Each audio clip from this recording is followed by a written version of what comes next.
Alhamdulillahi wahdah, wassalatu wassalamu ala man la nabiyya ba'dah, wa ala alihi wa sahbihi wa mawalah. Amma ba'du, fa ya ikhwani fid din, azani Allah wa iyyakum jami'a wa rahimani wa rahimakum. Masih melanjutkan tentang bab asy-syafa'ah,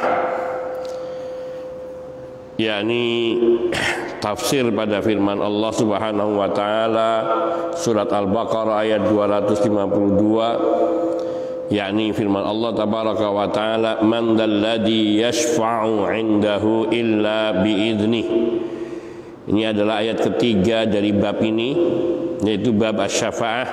Man dalladzi, siapakah yang, man ismu istifham, man dalladzi yashfa'u 'indahu illa bi'idnih, siapakah yang dapat memberi syafaat di hadapan Allah atau di sisi Allah kecuali dengan izinnya. Man di sini yang artinya adalah tidak, sehingga tidak ada yang dapat memberi syafaat di sisi Allah kecuali dengan izinnya. Man di sini ismu istifham yang maknanya adalah an-nafyu, yaitu tidak. Kalau ketemu ada illa, man ya'ti illa rajulun, man ya'ti illa rajulun artinya tidak ada yang datang kecuali seseorang. Illa di sini istisna, exception, pengecualian. Sehingga apabila ada ismu istifham, baik itu man atau ma lil akil atau li ghairil akil, kemudian sesudahnya disebutkan sesudahnya ismu istisna, pengecualian, maka artinya an-nafyu, yaitu tidak. Ai la yashfa'u ahadun indallahi illa bi'idnihi, yang artinya tidak ada yang dapat memberi syafaat di hadapan Allah, di sisi Allah, kecuali dengan izinnya.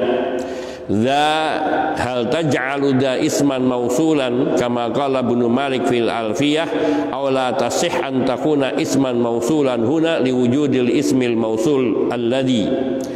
Za itu apakah ia termasuk isim mausul sebagaimana perkataan Ibnu Malik di dalam Alfiyah, atau di sini tidak boleh, untuk tidak sah untuk dijadikan arti isim mausul, kata penghubung, sebab adanya isim mausul yang sebenarnya yaitu alladzi. Ada isim mausul alladzi, sehingga kalau seandainya alladzi ini di sini diartikan isim mausul bersambung dengan alladzi, maka akan terjadi kerancuan. Dan yang makna yang kedua ini yang lebih dekat kepada kebenaran, sehingga artinya di sini bukan isim mausul, tapi ini termasuk al-asma al-khamsah. Wa in kana ba'dul mu'arribin qal, meskipun sebagian orang-orang yang yakni mendalami dalam ilmu Arabiyah itu mengatakan ya juzu antakuna alladhi tauqidan laha, boleh alladhi, boleh di sini diartikan alladhi, atau alladhi di sini sebagai penegasan dari yang diartikan sebagai isim mausul. Ini dalam bahasa Arab kadang-kadang ada penguatan kata, ada penguatan kalimat. Penguatan ini dalam bentuk diantaranya menggandakan dua kata yang artinya sama, seperti dza alladzi. Dza di sini diartikan sebagai isim mausul yang artinya yang, alladzi juga artinya yang, tapi dalam mengartikannya tetap satu, cuman hanya untuk menguatkan atau menegaskan maknanya.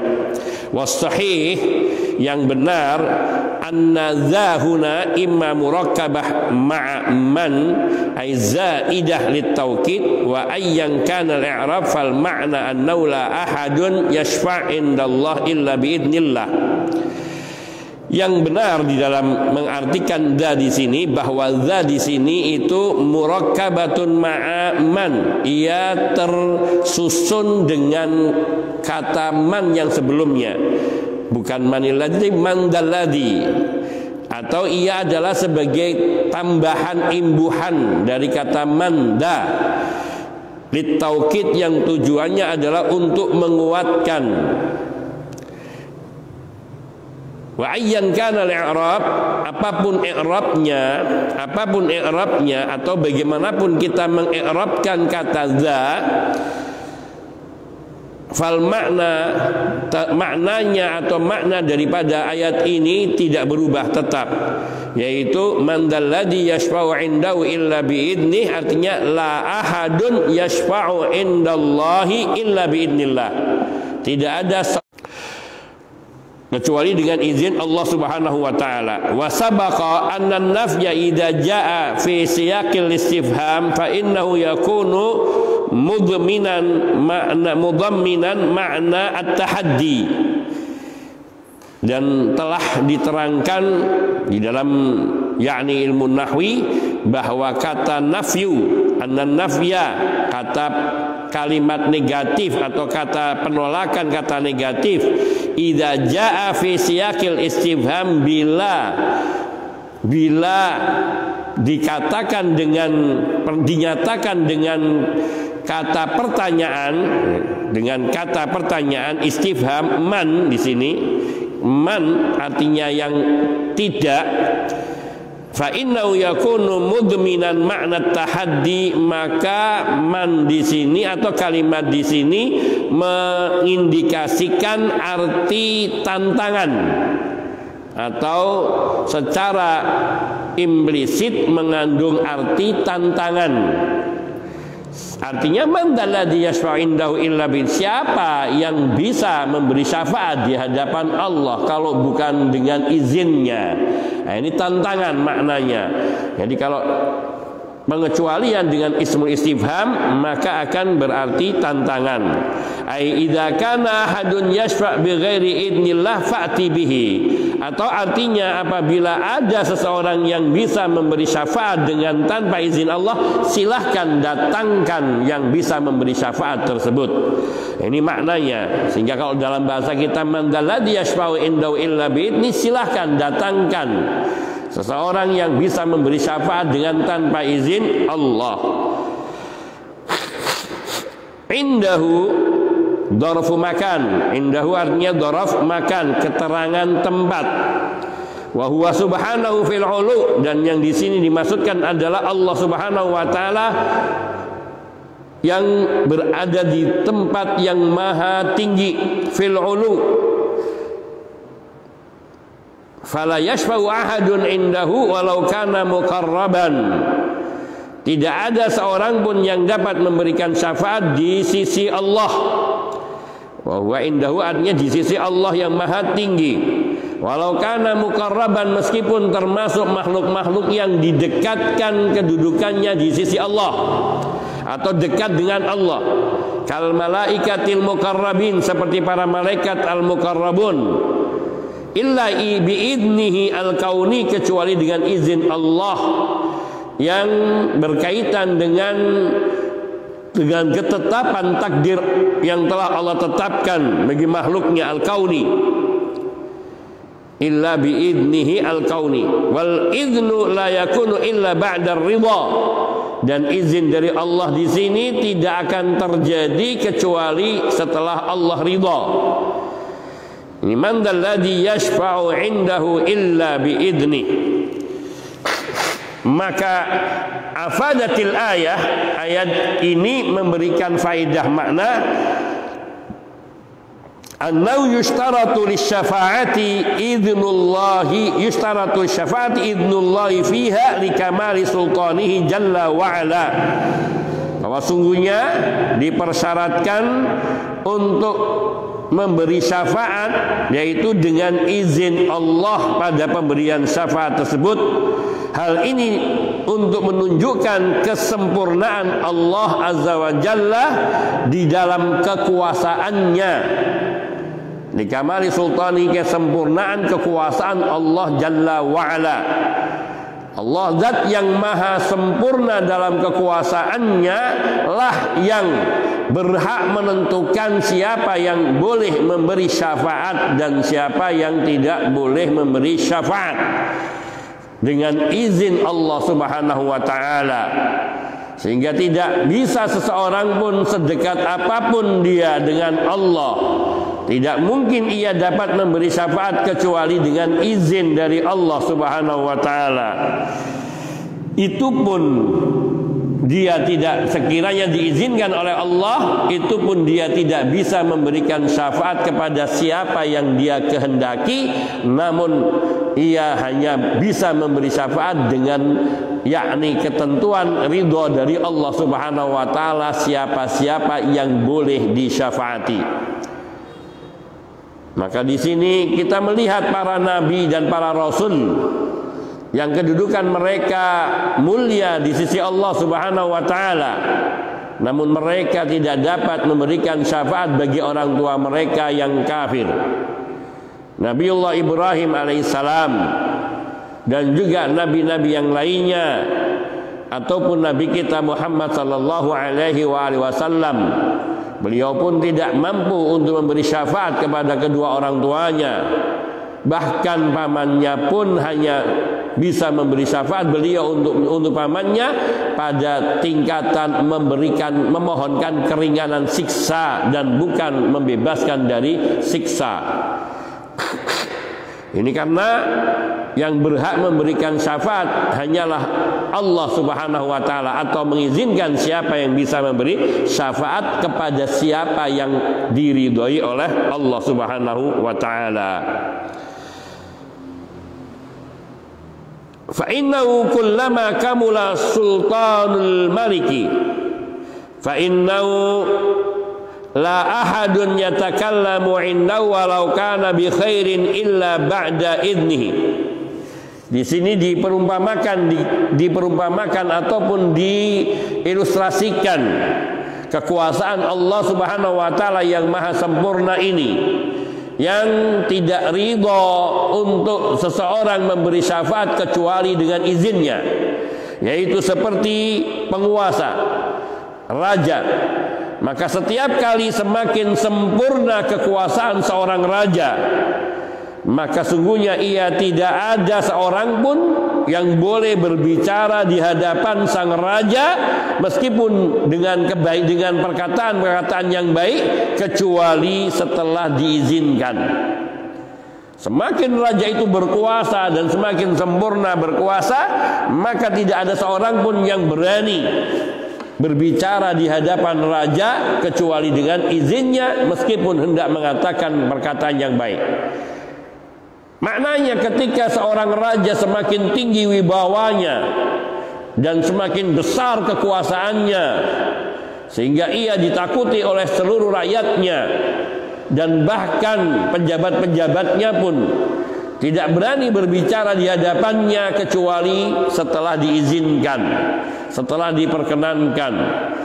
Apalagi Allah tabaraka wa ta'ala, zat yang maha sempurna kekuasaannya, yang meliputi kekuasaan kerajaan langit dan bumi, maka sungguh tidak ada seorang pun yang boleh berbicara di hadapan Allah dalam segala hal kecuali dengan izin Allah, yakni tidak diizinkan untuk memberi syafaat kecuali dengan izin dari Allah Subhanahu wa taala dan dengan ridhonya. Walidzalika yu'tabaru al-laghatu fi majlisil kabiri ihanatun lahu wa dalilan ala annahu laisa kabiran fi nufusi man indahu. Oleh karena itu, al-laghat yu'tabaru al-laghat fi majlisil kabir, berbicara dengan omongan-omongan yang tidak ada maknanya, omongan-omongan kosong di majelis para pembesar, merupakan ihanat. Di majlisnya seorang pembesar merupakan ihanatun lahu, ia menjadi penghinaan bagi sang pembesar itu, ihanatan lahu, wa dalilan ala annahu laisa kabiran fi nufusi man indahu. Dan sikap berbicara sembrono atau berbicara omong kosong, sendagurau di hadapan seorang pembesar, maka bila itu dibiarkan menunjukkan bahwa dia bukan orang besar di hadapan orang-orang yang di sekitarnya. Ada seorang raja yang suka bersenda gurau dan berbicara dengan omongan-omongan kosong yang tidak ada maknanya di hadapan rakyatnya, maka menunjukkan ia tidak memiliki wibawa di hadapan rakyatnya. Laisa kabiran fi nufusi man indahu, yakni di dalam hatinya, sehingga akhirnya rakyatnya berbicara seenaknya di hadapan sang raja tanpa ada rasa hormat dan keseganan. Kana sahabah ma'ar Rasul sallallahu alaihi wasallam ka'anna ma'ala ru'usihim at-tayru minal waqar wa 'adamil kalami illa idza fatahal kalam fa innahum yatakallamun. Para sahabat radhiyallahu taala anhum sendiri, mereka ketika bersama dengan Rasulullah sallallahu alaihi wasallam seolah-olah di atas kepala mereka ada seekor burung. Ini menunjukkan saking tenangnya mereka. Wa'adamul kalam, dan mereka tidak berani berbicara sedikit pun di hadapan Rasul sallallahu alaihi wasallam illa idza fatahal kalam, kecuali apabila Rasulullah sallallahu alaihi wasallam membuka pembicaraan, fayatakallamun, maka mereka baru berbicara. Kalau tidak, maka fa innahum la yatakallamun, mereka tidak berani berbicara di hadapan Rasul sallallahu alaihi wasallam.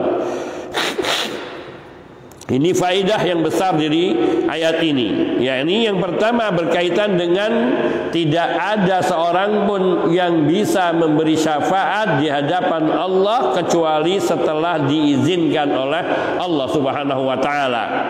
Dan hal ini menunjukkan keagungan dan kesempurnaan kekuasaan Allah Subhanahu wa taala atas seluruh hamba-hambanya dan makhluk-makhluknya, karena semua tunduk dengan kekuasaan Allah, sehingga tidak ada seorang pun yang boleh dan bisa berbicara, yakni menetapkan satu keputusan kecuali dengan izin dari Allah Subhanahu wa taala.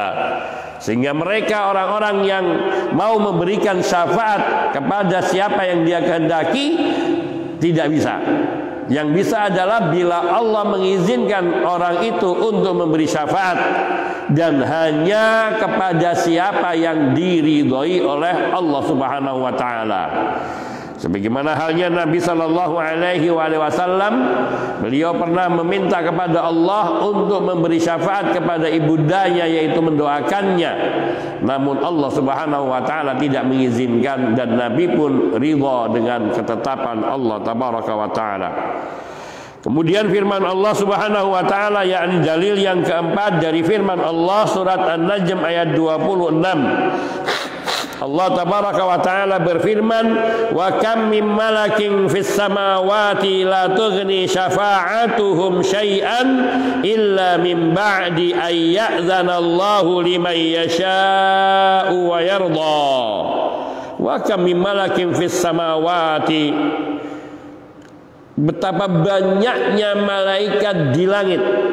Banyaknya yaitu bilangan yang tak terhingga dan tak terhitung. Bayangkan siapa yang bisa menghitung malaikat. Satu saja malaikat yang tawaf di Ka'bah.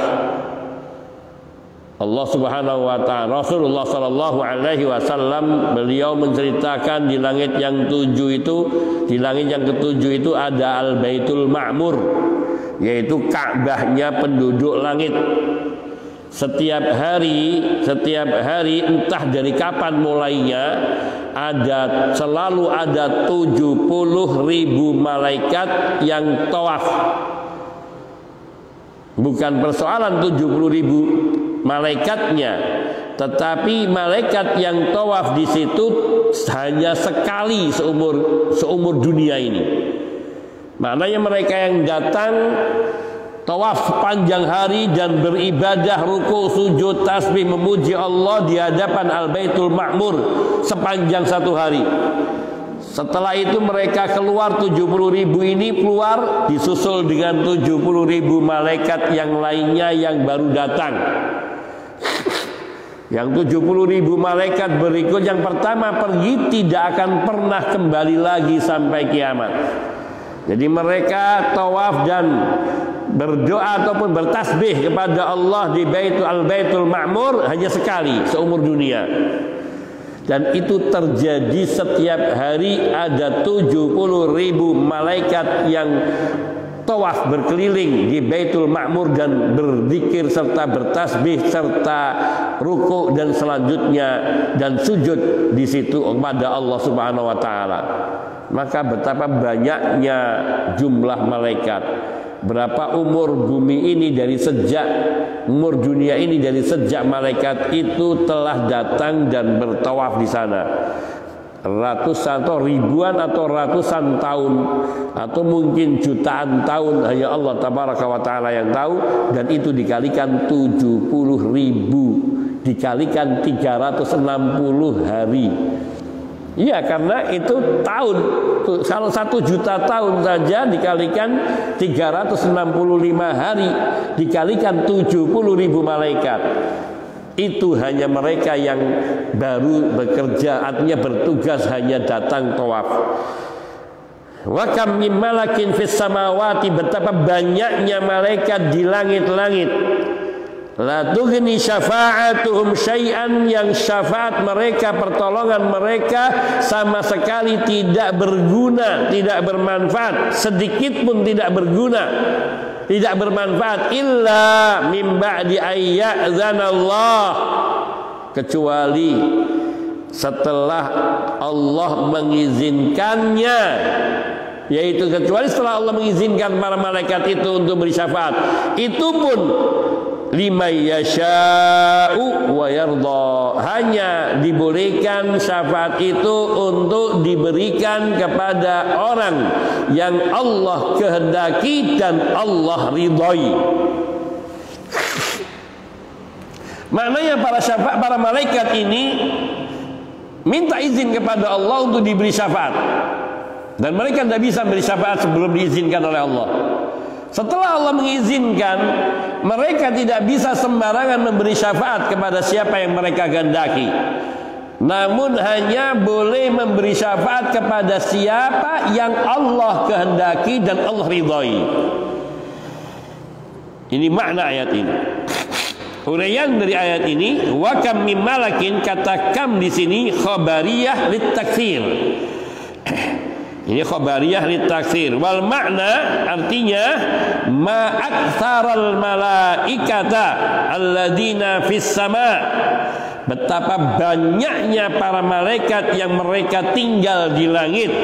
Wa ma'adzalika, namun bersamaan dengan itu, la tughni syafa'atuhum syai'an illa ba'da idnillahi wa ridha, tidak dapat memberikan syafaat atau syafaat mereka tidak berguna sedikit pun kecuali setelah Allah mengizinkan dan meridhoinya.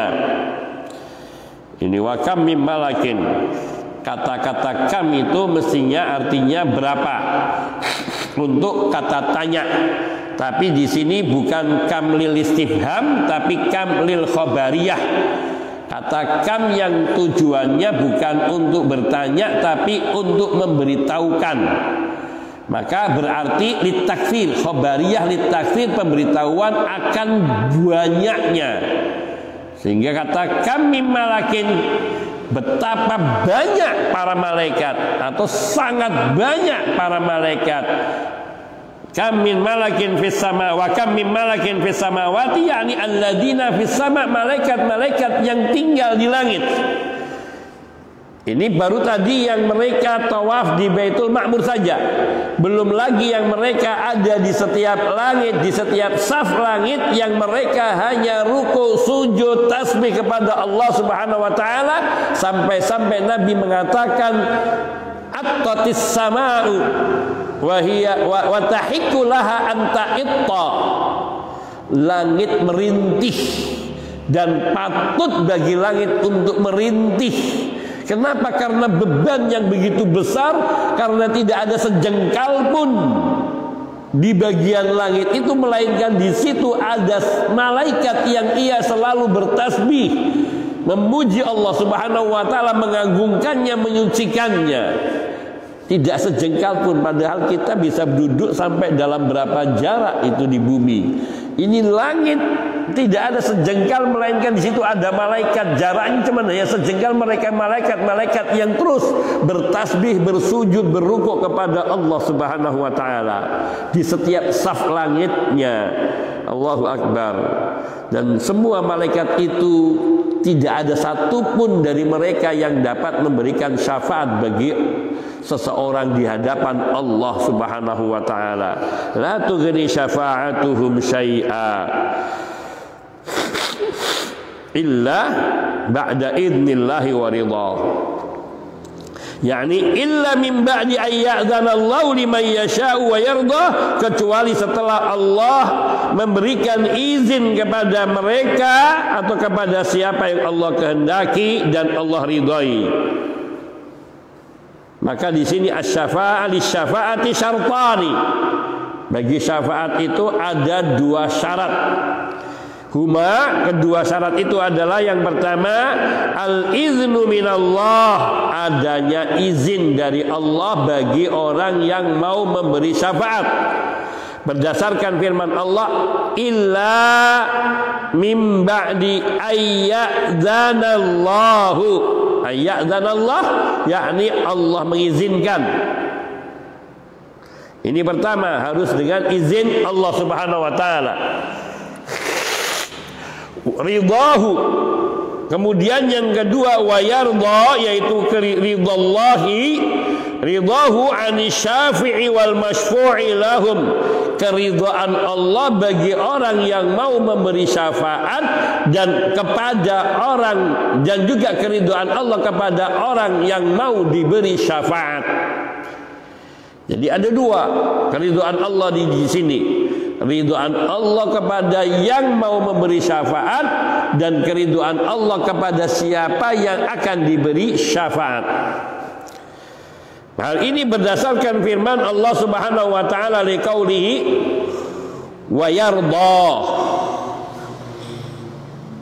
Wa yarda, dan setelah Allah ridha, atau kepada siapa yang Allah ridhai. Wa kama qala ta'ala, dan sebagaimana firman Allah tabaraka wa ta'ala dalam surat Al-Anbiya ayat 28, wala yashfa'una illa liman irtada.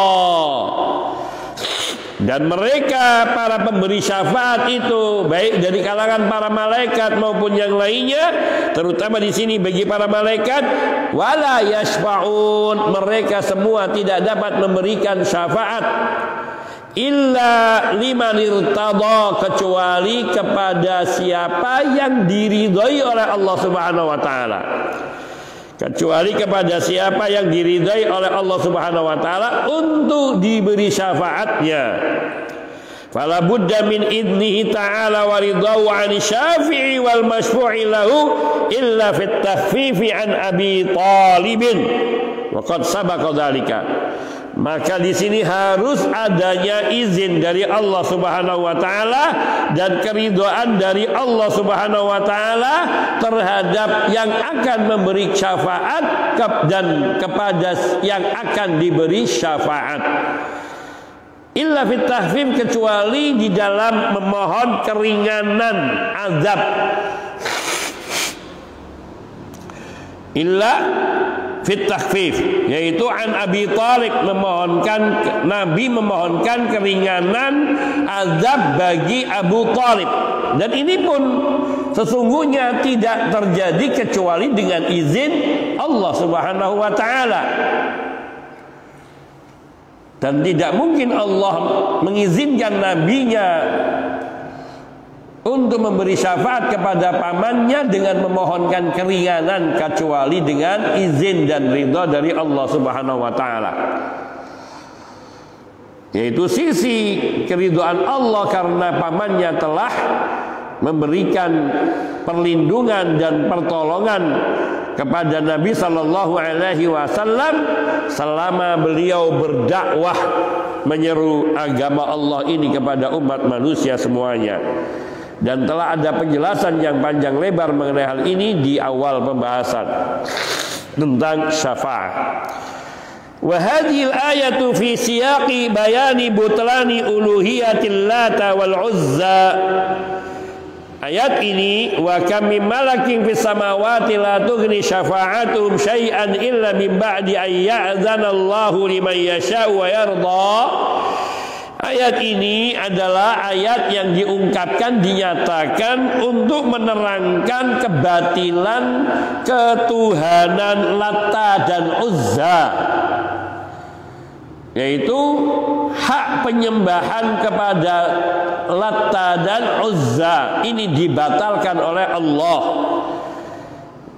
Ayat ini menyatakan tentang batilnya hak penyembahan pada Lata dan Uzza. Artinya Lata dan Uzza sama sekali tidak memiliki kepatutan dan tidak memiliki kelayakan untuk disembah dari semua sisinya. Qala ta'ala ba'da dzikril mi'raj wa ma husila lin nabi sallallahu alaihi wasallam fi. Allah Ta'ala berfirman setelah Allah menyebutkan tentang Mi'raj, yakni perjalanan naiknya Nabi dari Baitul Maqdis ke langit yang ketujuh atau ke Sidratil Muntaha, serta setelah mahusila lin Nabi, setelah Nabi memperoleh, yakni apa yang beliau peroleh ketika beliau melaksanakan perjalanan Mi'raj,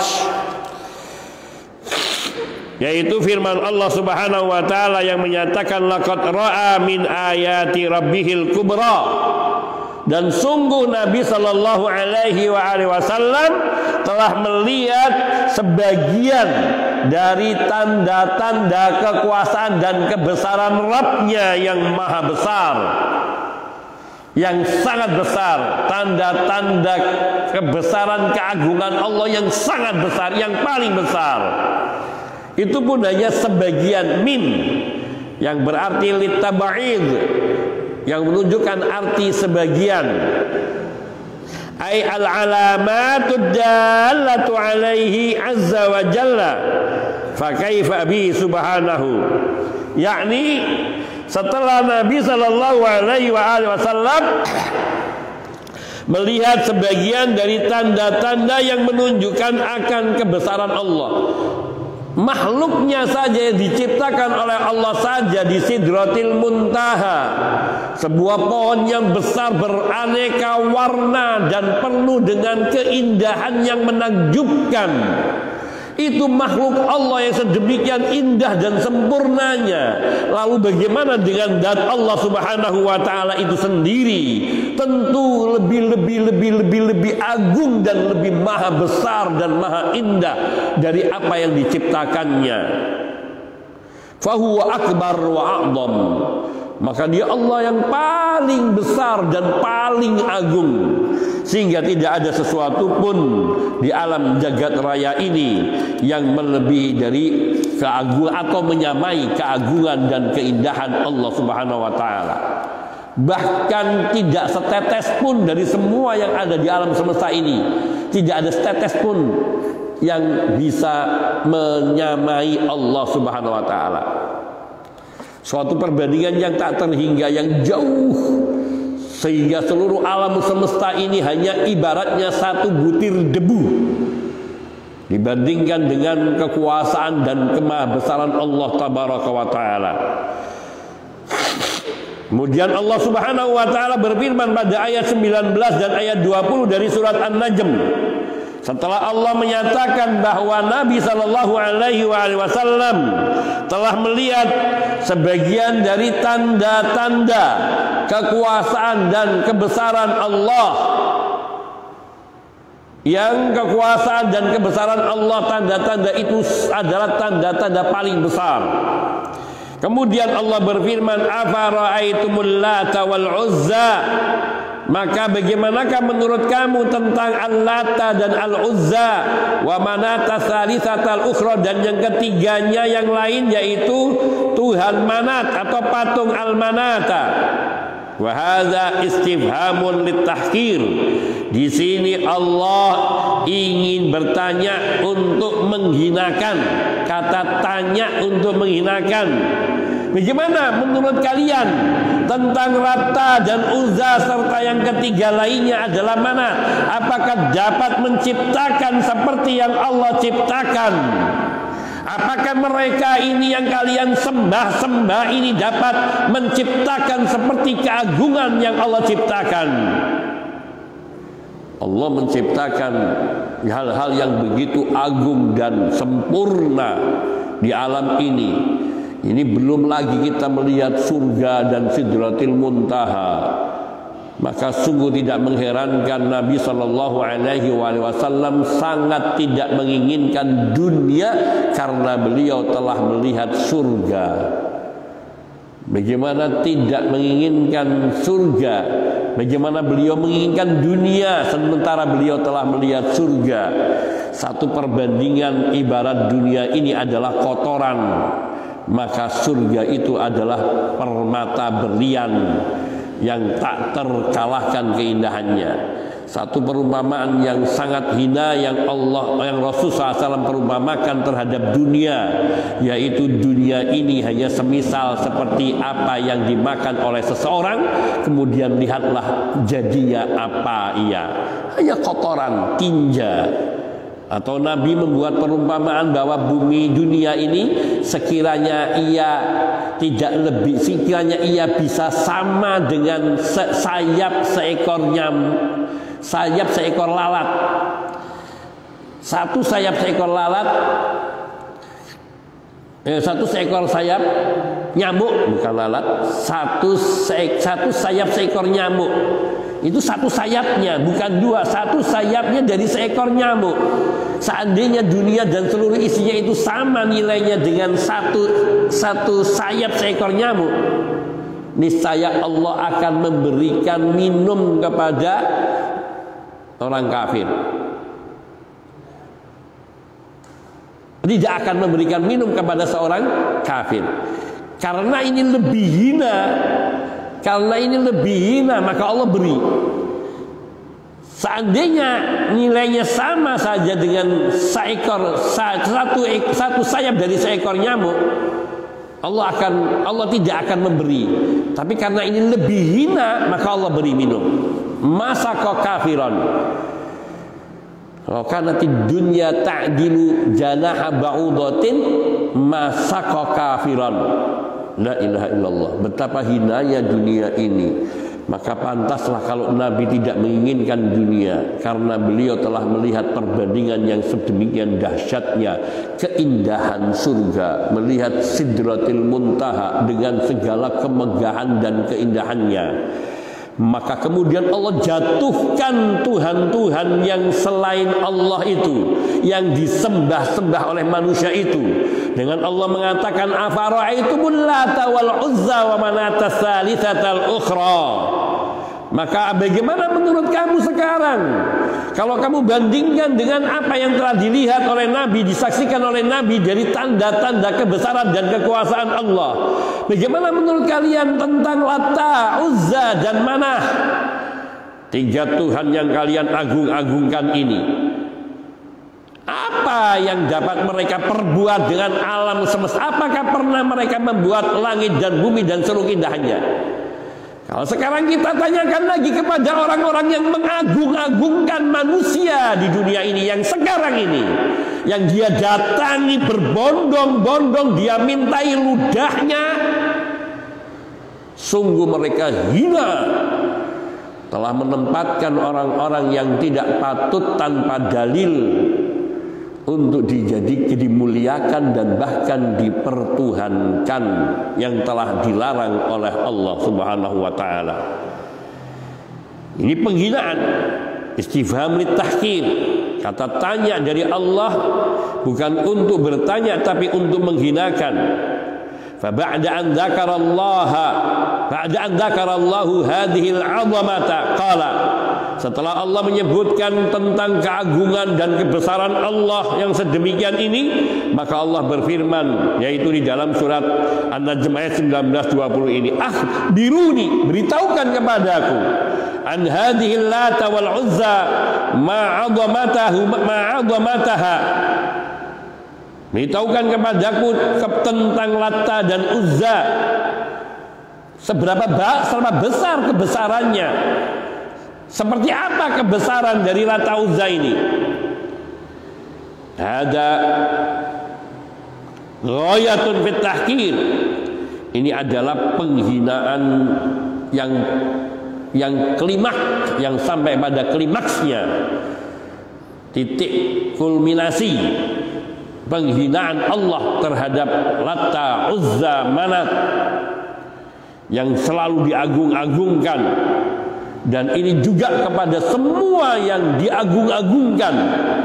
Allah hinakan dengan ayat ini, bahwa kalian yang menyembah, menundukkan diri, menghinakan diri di hadapan makhluk-makhluk Allah yang mereka sesungguhnya hina, sesungguhnya rendah, lemah, tidak dapat sedikit pun menandingi dari ciptaan Allah yang Allah agung. Artinya dibandingkan Lata, Uzza, Sidratil Muntaha itu masih lebih agung. Lalu bagaimana yang Lata, Uzza ini yang tidak lebih baik, jauh di bawah keagungan ciptaan Allah, kemudian dia dipertuhankan? Kenapa bukan mempertuhankan yang menciptakan semua yang agung itu, yaitu Sidratil Muntaha, yakni Allah Subhanahu wa taala. Allah Tabaraka wa Ta'ala berfirman di ayat 21 sampai dengan 26, alakumuz zakaru wa lahul unsa. Mengherankan sekali kalian, apakah kalian menginginkan anak laki-laki sementara kalian menghendaki bagi Allah anak perempuan?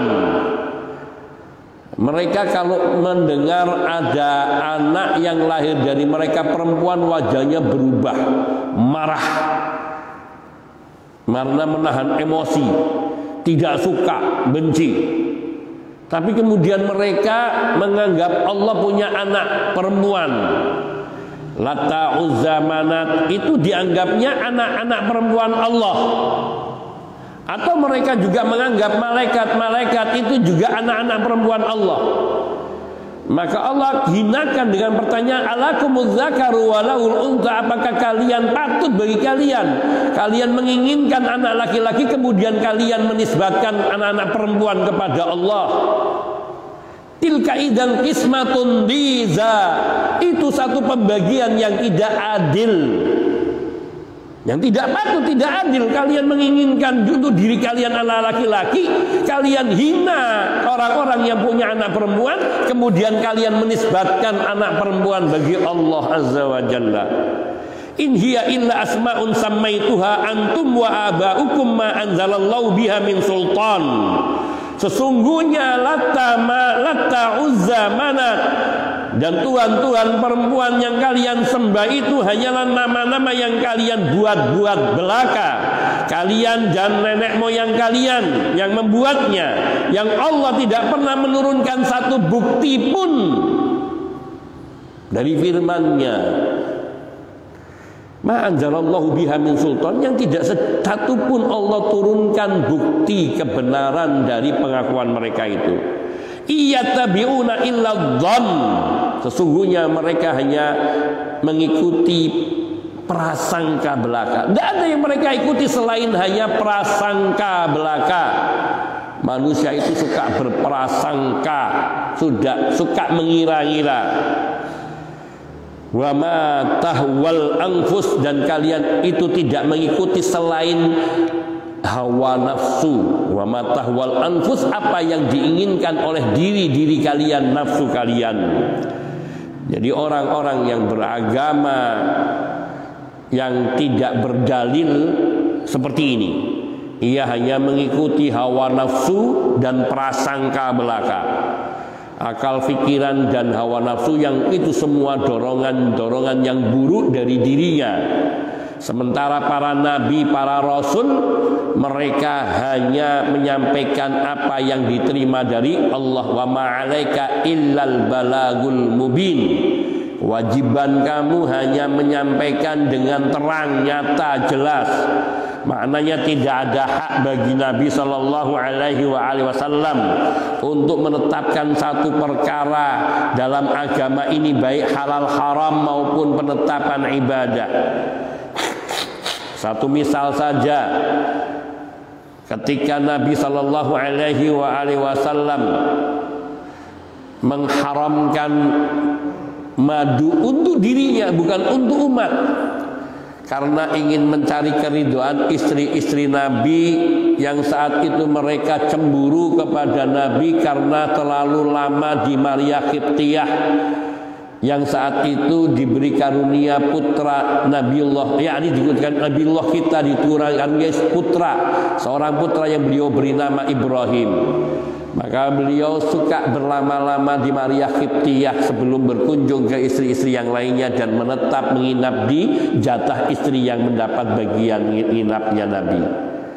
Mereka bersekongkol istri-istri Nabi ini kecemburuan para istri Nabi, dengan mengatakan kalau Nabi datang nanti katakan bau madu.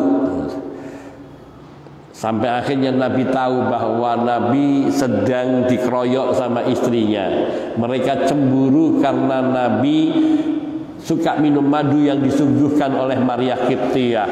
Sampai Nabi akhirnya mengharamkan, kalau begitu saya tidak akan minum madu, haram bagiku. Maka turun firman Allah, apa yang Allah nyatakan? Ya ayyuhan nabi. Di sini Allah memanggilnya ya ayyuhan nabi. Wahai Nabi. Apa makna Nabi? Alladzi yumbi'u anillah, yang hanya menyampaikan berita dari Allah. Lima tuharrimu ma ahallallahu laka tabtagi mardata azwajik. Mengapa kamu mengharamkan apa yang telah dihalalkan oleh Allah? Maknanya kamu hanya seorang nabi yang tidak punya hak bagimu untuk merubah hukum yang telah aku tetapkan. Yakni Allah telah menghalalkan madu itu untukmu, maka jangan kamu haramkan untuk dirimu hanya karena kamu ingin mencari keridhaan istri-istrimu. Lihat, Rasulullah Sallallahu Alaihi Wasallam saja ditegur oleh Allah karena merubah hukum yang sesungguhnya tidak berdampak bagi umat. Karena kalau beliau tidak menyukai madu, asal beliau tetap menghalalkan madu, tidak akan ada masalah. Tapi itu bukan hak Nabi untuk merubah hukum yang telah ditetapkan oleh Allah, dan Allah memanggilnya dengan sebutan ya ayyuhan nabi. Wahai Nabi, artinya engkau hanyalah seorang Nabi yang tidak ada kewenangan bagimu. Kalau Nabi saja ditegur oleh Allah, lalu bagaimana dengan selain Nabi? Patutkah mereka membuat suatu syariat, suatu bentuk amalan ketaatan tanpa ada dalil dari Allah Subhanahu wa taala ataupun dari Nabi Sallallahu Alaihi Wasallam sebagai Nabi dan Rasulnya yang hanya menyampaikan wahyu dari Allah, yang Allah sendiri telah nyatakan dalam surat An-Najm ini sendiri, wa ma yantiqu 'anil hawa in huwa illa wahyun yuha. Maka sungguh sangat jelas sekali betapa kebid'ahan itu adalah kesesatan, karena ia berarti melancangi, mendahului ketetapan Allah, atau ia melancangi dari ketentuan Allah Subhanahu wa ta'ala. Walaqad ja'ahum mir rabbihimul huda iyattabi'una illa dhanna wa ma tahwal anfus.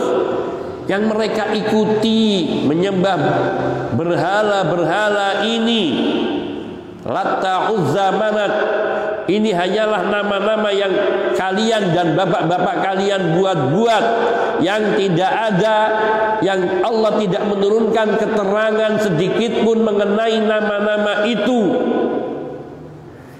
Iyattabi'una illa dhanna wa ma tahwal anfus. Sesungguhnya tidaklah mereka mengikuti selain hanya mengikuti prasangka dan mengikuti apa yang diinginkan oleh nafsu-nafsu mereka. Walaqad ja'ahum min rabbihimul huda, dan telah datang kepada mereka dari Rabb mereka yaitu petunjuk. Telah ada petunjuk dari Rabb mereka. yaitu melalui wahyu yang Allah turunkan kepada Nabi-Nya sallallahu alaihi wasallam, bahwa Allah adalah zat yang Maha Esa, yang tiada sesembahan yang hak di sisi Allah selain Allah Subhanahu wa taala. Maka bagaimana mereka kemudian menuhankan selain Allah? Amlil insani ma tamanna walillahil akhiratu wal ula. Amlil insani ma tamanna, ataukah manusia itu dapat memperoleh apa saja yang mereka angan-angankan? Apakah manusia bisa mendapatkan semua yang mereka angan-angankan? Walillahil akhiratu wal ula. Semua yang ada di langit, semua yang ada di akhirat, dan juga yang ada di dunia ini semua milik Allah. Allah yang paling berhak atas mereka semua. Siapa yang Allah hendak selamatkan, siapa yang Allah hendak beri semuanya, karena semua adalah milik Allah Subhanahu wa taala. Maka Allah nyatakan, wa kam mim malakin fis samawati la tughni syafa'atuhum syai'a illa min ba'di ay ya'dzanallahu liman yasha'u wa yarda. Betapa banyak malaikat-malaikat, kalian kecil, manusia kecil apa kalian dibandingkan dengan malaikat saja? Kita ini sudah tidak ada apa-apanya. Allah sebutkan langsung, wa kam mim malakin fis samawati.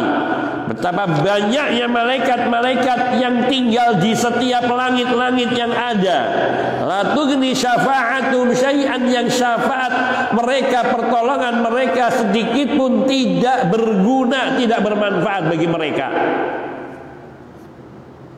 Illa min ba'di ayyadzana wa illa min ba'di ayyadzanallah liman yasha wa yarda, kecuali setelah Allah memberikan izin kepada mereka untuk memberi syafaat kepada siapa yang Allah kehendaki dan Allah ridhai. Fa idza kanatil malaika wa hiya fis samawati fil ulu la tughni syafa'atum illa min ba'di idnihi ta'ala wa ridhah, fa kaifa billata wal uzza wal manat wa hiya fil ardi. Kalau para malaikat yang tinggalnya di langit-langit, tempat yang sangat tinggi, tidak, syafaat mereka sama sekali tidak berguna kecuali setelah diizinkan oleh Allah dan setelah diridhai oleh Allah.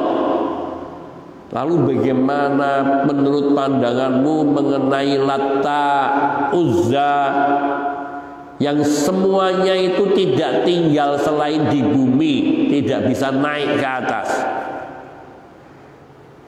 Demikian pula ini hanya contoh Latta Uzza. Di sini ada banyak Latta Uzza lainnya yang juga dalam bentuk manusia atau makhluk lainnya. Dalam bentuk manusia yang bahkan tampak dalam kesolehan. Akan tapi sesungguhnya dengan ilmu yang jelas dari kitabullah dan sunnah Nabi sallallahu alaihi wasallam, bahwa ia sama sekali bukan orang-orang yang pantas untuk diderajatkan dengan derajat orang-orang yang saleh.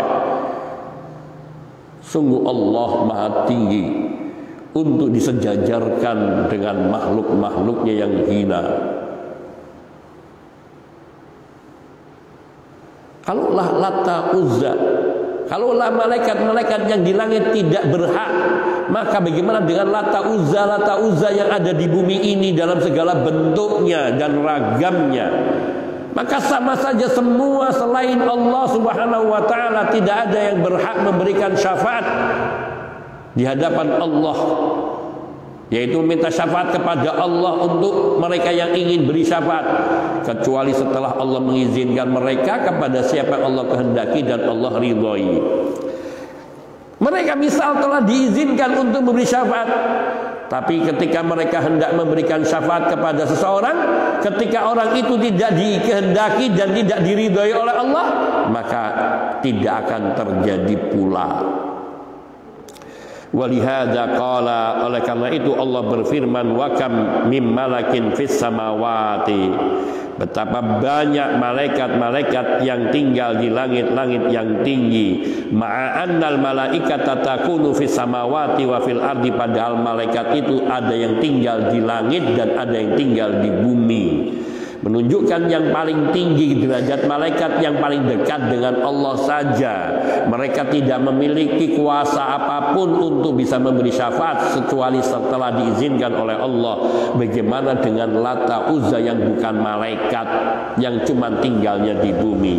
Walakin aradal malaika allati fis samawatil ula. Malaikat itu ada yang tinggal di langit di bumi, tapi yang dikehendaki oleh Allah adalah yang di langit-langit yang tinggi.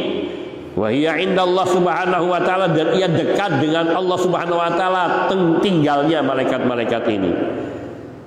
Fahattal malaikat al-muqarrabun wa hattal malaikatul muqarrab, bahkan sekiranya mereka adalah malaikat-malaikat yang muqarrab pun, wa hamalatul arsy, ataupun malaikat-malaikat yang memikul arsy Allah, la tughni syafa'atuhum, syafaat mereka sama sekali tidak berguna, illa min ba'di ayya'danallahu liman yasha wa yarda, kecuali setelah Allah mengizinkan, dan itu untuk siapa yang Allah kehendaki dan Allah ridhoi.